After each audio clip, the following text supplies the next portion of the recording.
Pidon kam nong shondor ne nong ringdor hakijing kawai jongpi ne kijing kendu sa kan mau jongpi phun Sngi ngin penle mangi katkum kajing kwa jongpi kador gababit la kadai mensi ne menmin pranyo lai ariwei sau iwei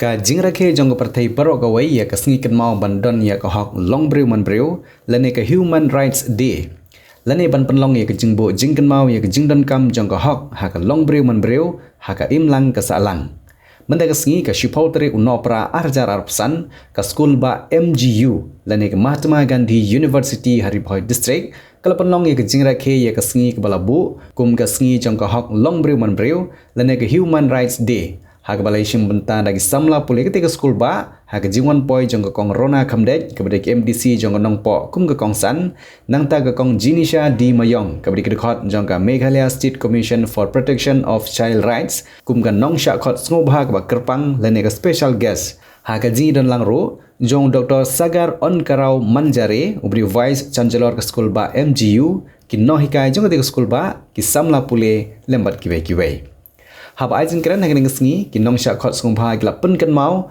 ba ka jingyo ya ka hok Longbriew Manbriew kalong badon kam hadu kata khanang ba ka Longbriew Manbriew kan long ba shong sok tang kata henry ki jing island ya ka mariang bakan kup da ka jing itenat kalong ka badon kam hadu kata Shushu ki long ru ba ka jing island ya ka jing im jong ki para brew ba kinyo ya ka hok Longbriew Manbriew kam de ban long tang hakin Sngi ki Rakhe ya ka Sngi Human Rights Day henry ki de ban long man la ka Sngi bad habalap bad yoi ya ka jingsha leben ki para brew dei banira penyo ya ka hok Longbriew Manbriew jongki See? It's her again. Don't put that here. No, what? What's like that? You shouldn't be in the class like that. Can you see? What's happening? They're bullying her now because she's Sit down. Bullying is a violation of human rights. Listen carefully. No one has right to hurt others. Article 3 says everyone has rights to live freely and safely.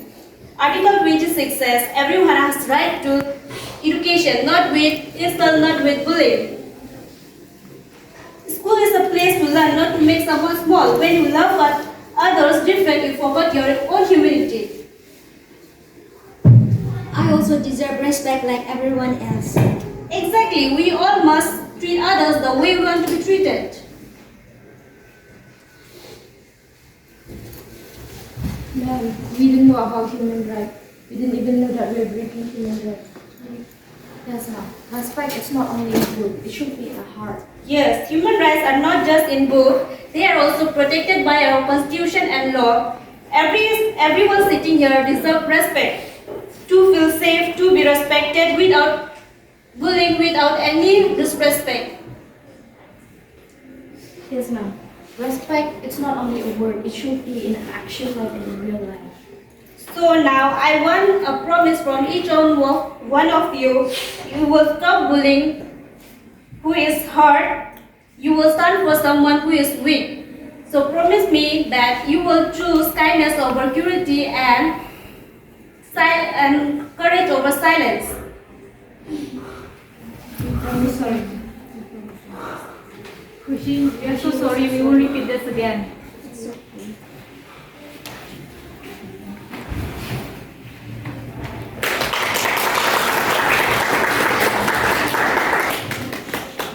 We are different but equal. We have voices and rights. Stand for humanity, stand for human rights. Thank you.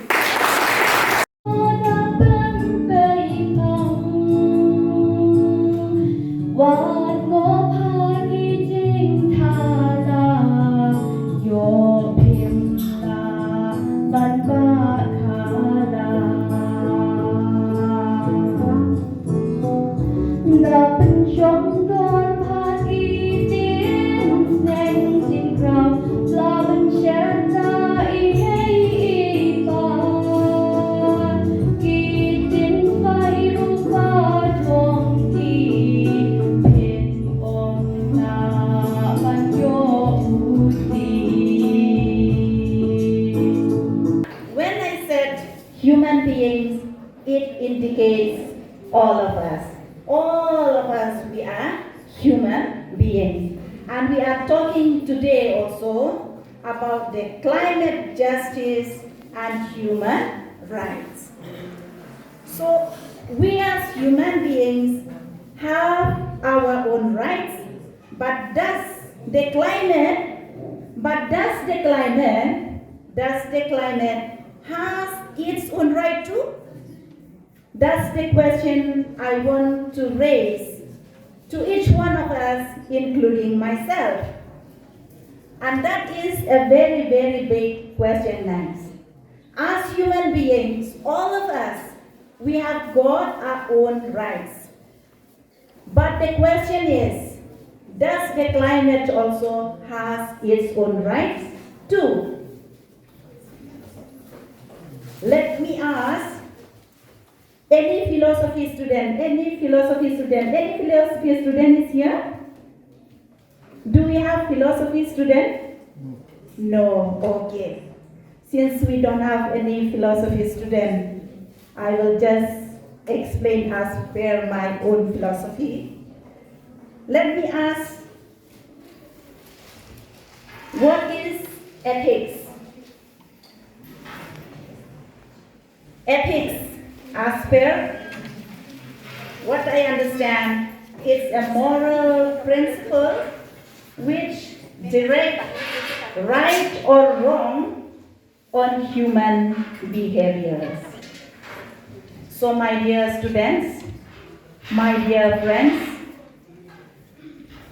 if we as human beings demand our own rights without knowing what is right and what is wrong, then climate justice as human rights will fail. If we ourselves, we do not know, without knowing what is ethically right.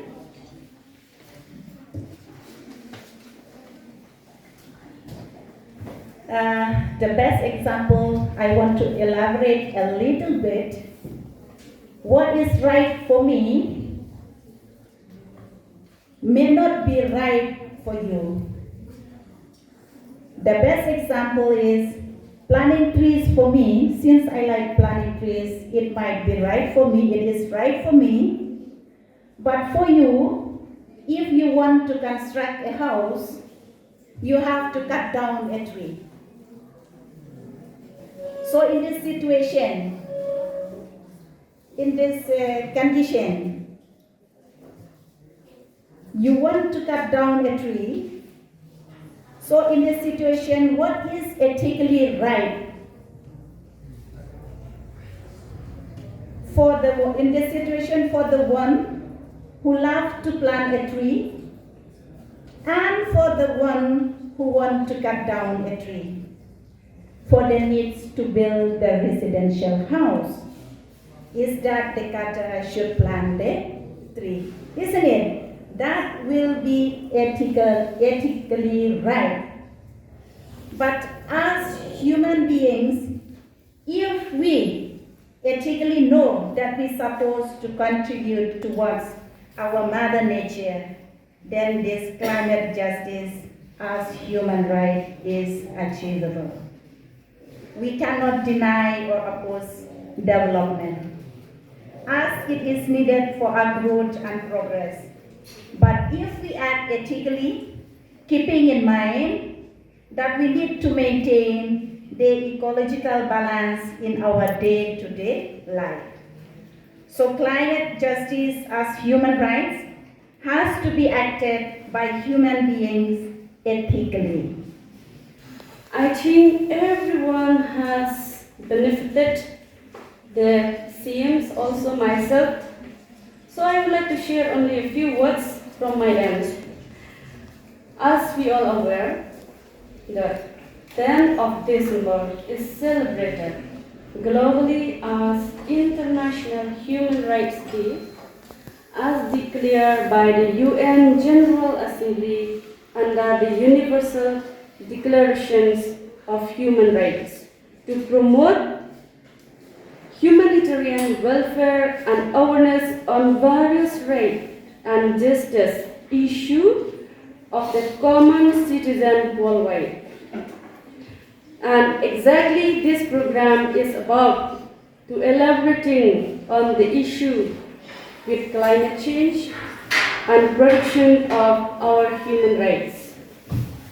Climate justice is not just an environmental issue, but a matter of concern which is closely related to our daily activities.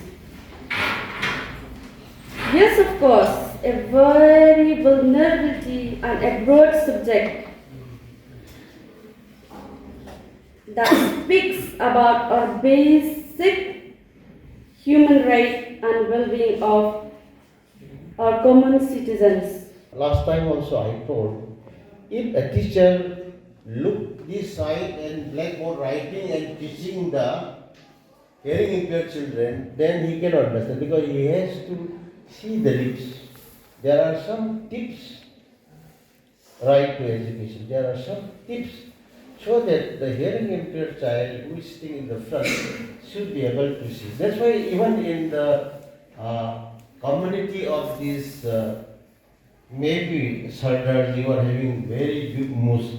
Maybe you will not mind our brother Muslim who are having very big moose. The movement of the lip is not visible. So, if you are a teacher,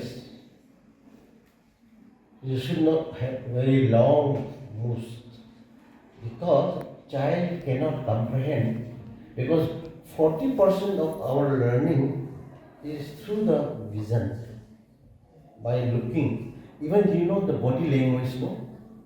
By observing the gestures, the body language, you learn that a man can be approachable or accessible or we have to have a depth. So even apart from the gestures and body language, we learn 60% through hearing. So these things are, or light, this is well lighted, light is lighted and well ventilated. These are required concentration and attention in the school. So hearing impaired school need to see proper lip movement. So some people even maybe in some of our northeastern states were very fond of chewing this better nut, or a person who is teaching, you will keep on chewing and then talking, then it is very difficult. So some kind of do and don'ts are also there, but when it is not communicable disease, so they can sit, they can learn together, no problem, then the school become inclusive education. So right to education also sometimes implementation is a problem, so we do not understand the attitude also. You know that when I attended Gangaram Hospital, very famous rich cochlear implant lady honor. That time 10 lakhs, 20 lakhs is the cochlear implant cost. Those child who are born deaf, cannot hear, cannot learn, they can put through surgery and then they can hear, can be trained. They can be trained, they can develop speech. So there are so many experts in India also, in Delhi especially, and Gangaram Hospital. The lady told that the owner of the cochlear implant told that my daughter studied in England, now she came to, she is hearing impaired child. She put the surgery and cochlear implantation is done. She can hear, she can speak. She is also lawyer, legal expert, working in Australia. The apparatus is there here. Here apparatus is there, antenna is there, something is visible here. When she said that everything is fine in my daughter, but when she said, I am different from others. Something is on my ear or on my head.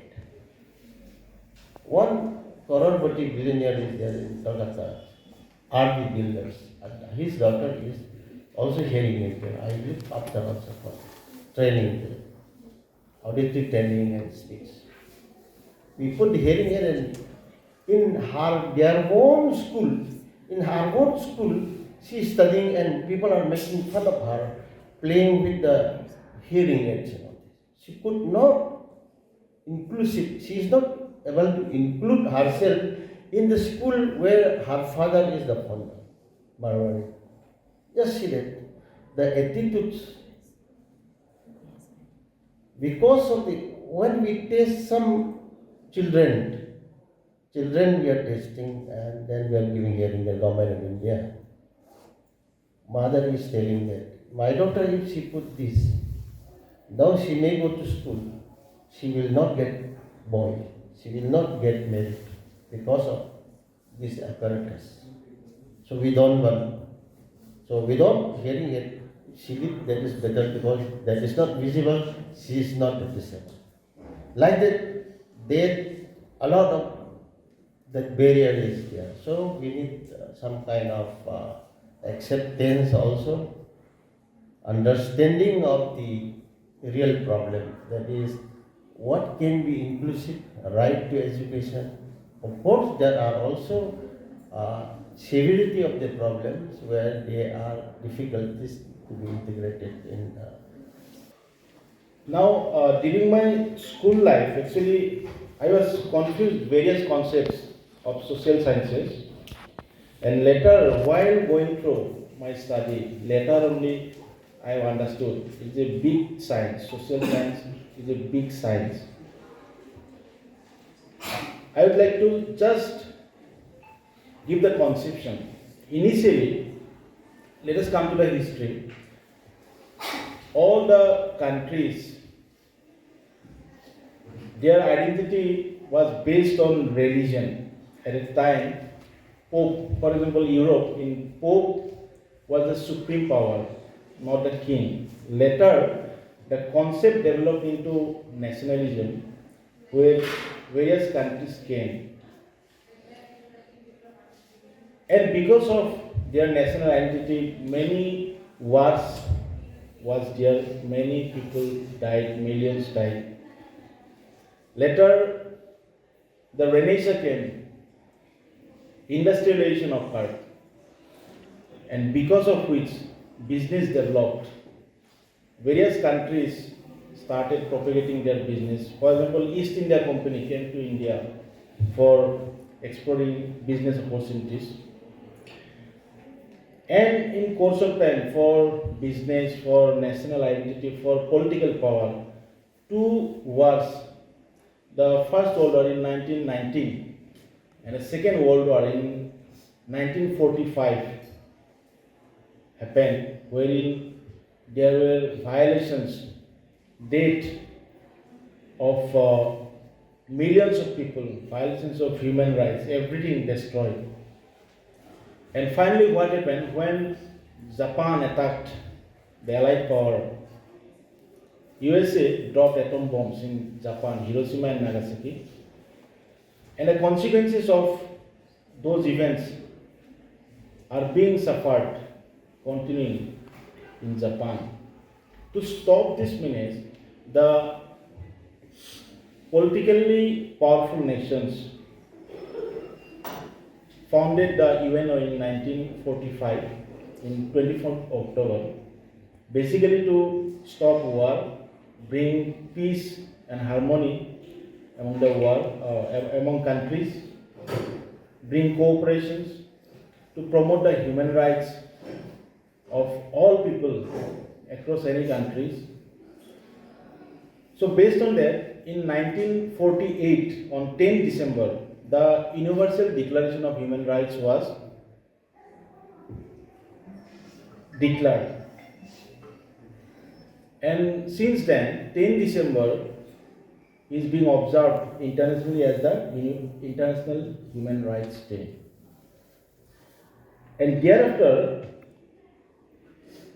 the two covenants. Now, what is the strength of this Universal Declaration of Human Rights? At that time, no country had any power over another country. The UNO was just established, so it was like a declaration only, just declaration, and the member countries were not.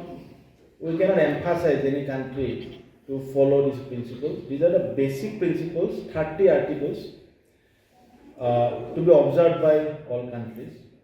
And gradually in course of time, in 1966, the International Covenant on Civil and Political Rights declared a set of civil political rights, which was a convention, and another convention on International Convention on Economic, Social and Cultural Rights.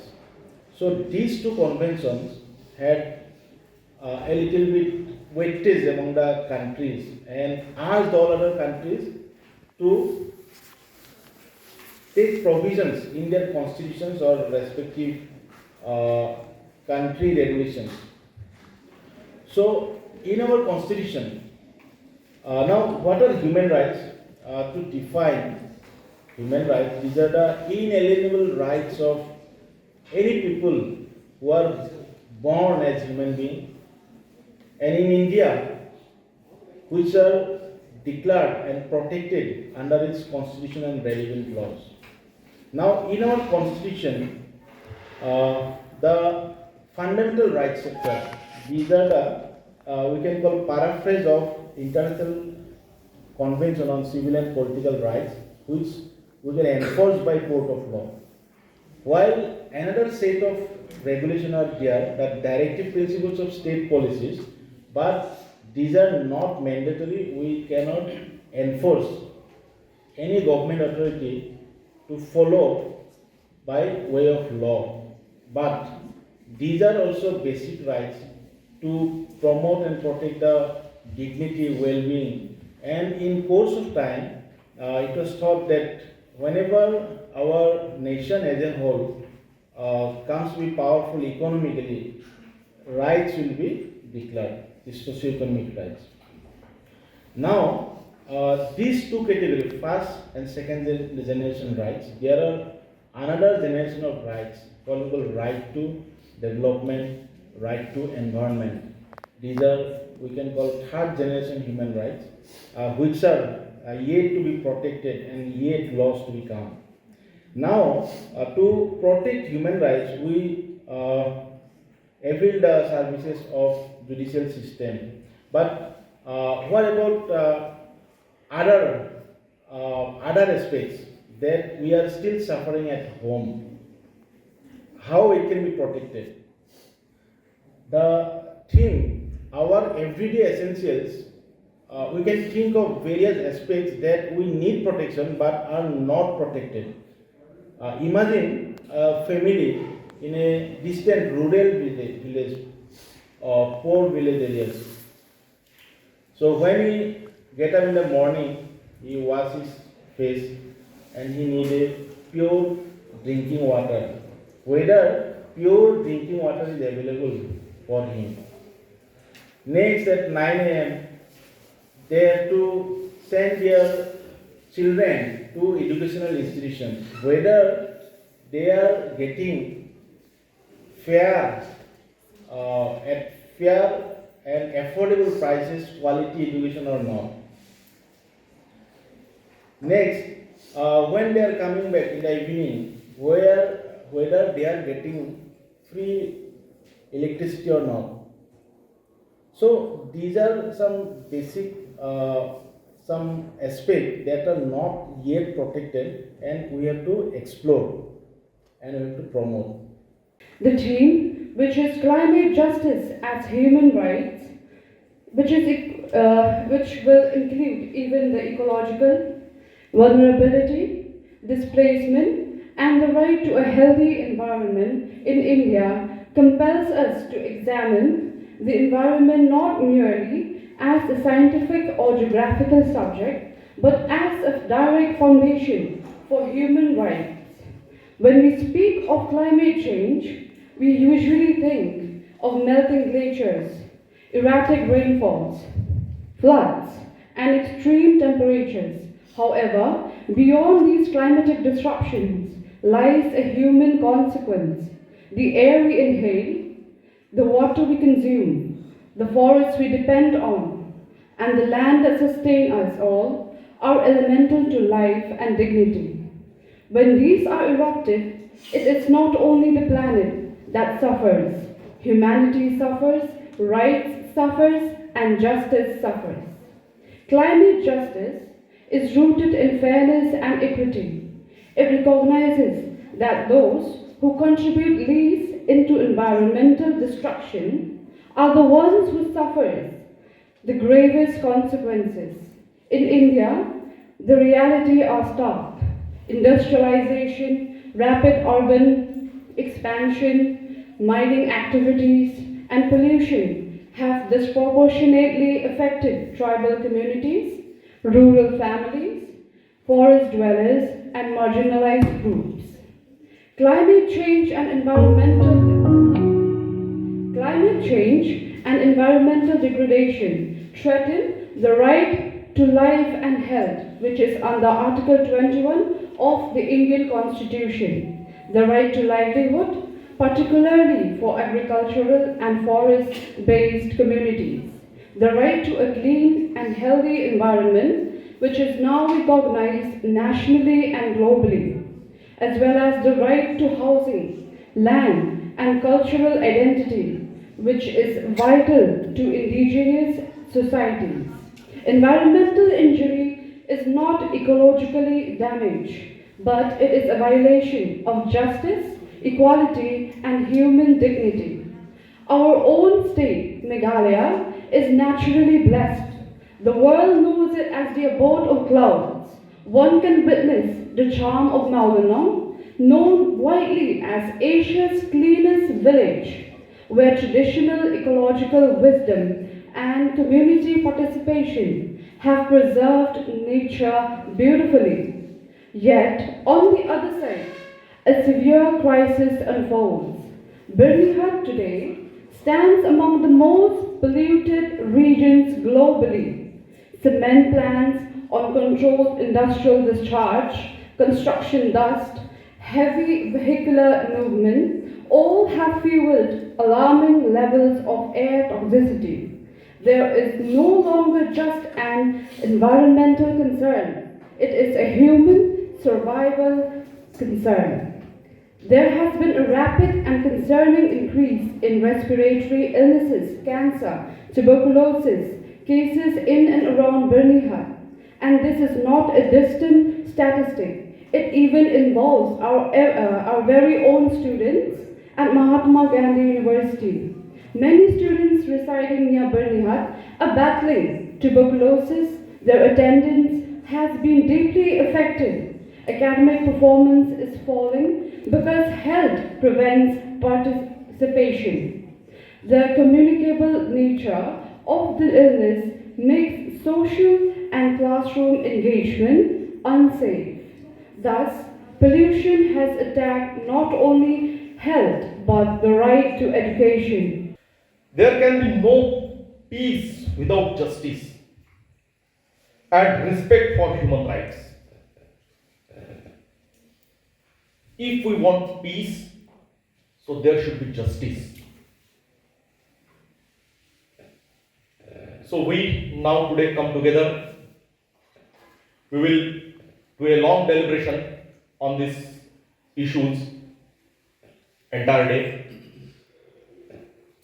We will submit the report to the government, and in a real manner we can celebrate this Human Rights Day.